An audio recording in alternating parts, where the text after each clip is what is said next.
Hey everybody, welcome back to AP Comparative Government and the video series on all of the units and topics. Tonight we're going to be covering Unit 1, Topic 2, Defining Political Organizations. A lot of vocab here. We're going to talk about states, nations, regimes, governments, sovereignty, power, and authority. And all of these are going to be used to help us compare countries. So let's jump in. Let's get started. Let's define the four key political terms.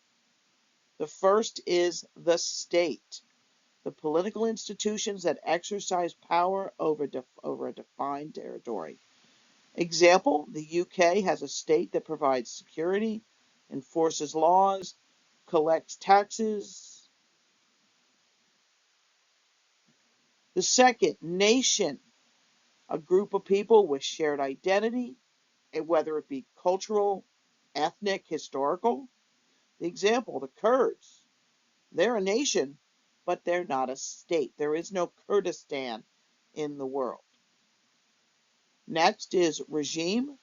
These are the rules that determine how power is held and exercised.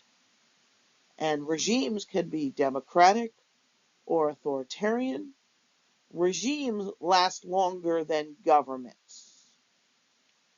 And finally, the government. This is the people currently in power.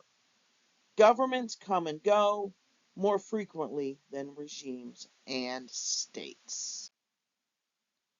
Now let's break down three more important concepts. Sovereignty. This is the legal right and ability of a state to rule over its territory.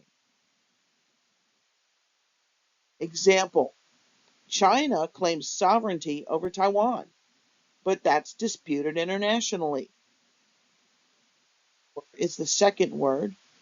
The ability to get people to do things. It can be coercive by force or persuasive, legitimacy. And authority, power that is recognized as legitimate by the people in the country. Authority depends on how people view the ruler's right to govern.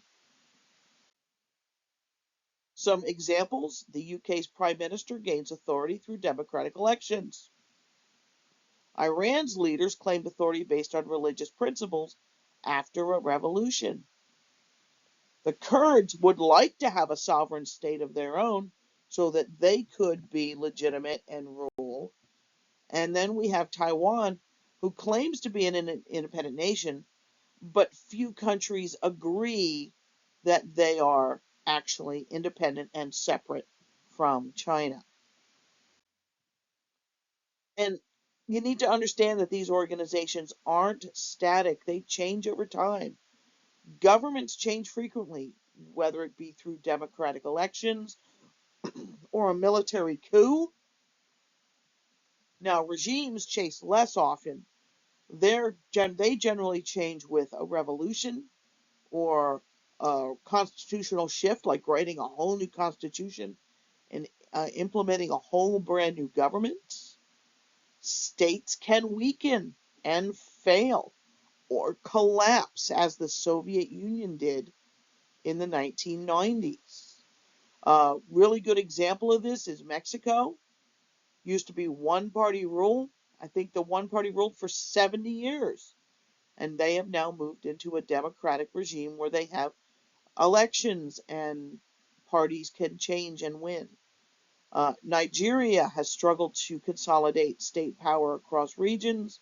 Nigeria has gone through periods of military coups and democratic elections.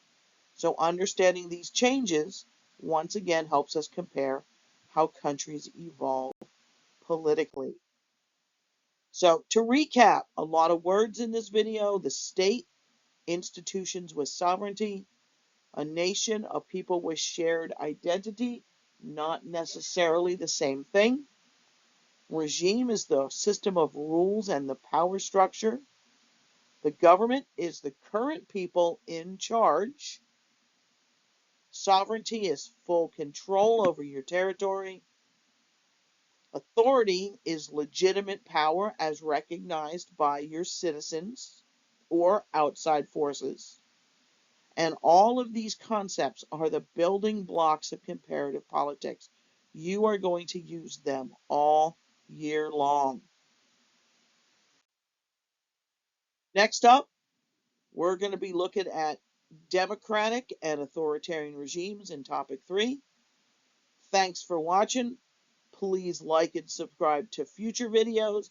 If you missed my first video, go back and take a look.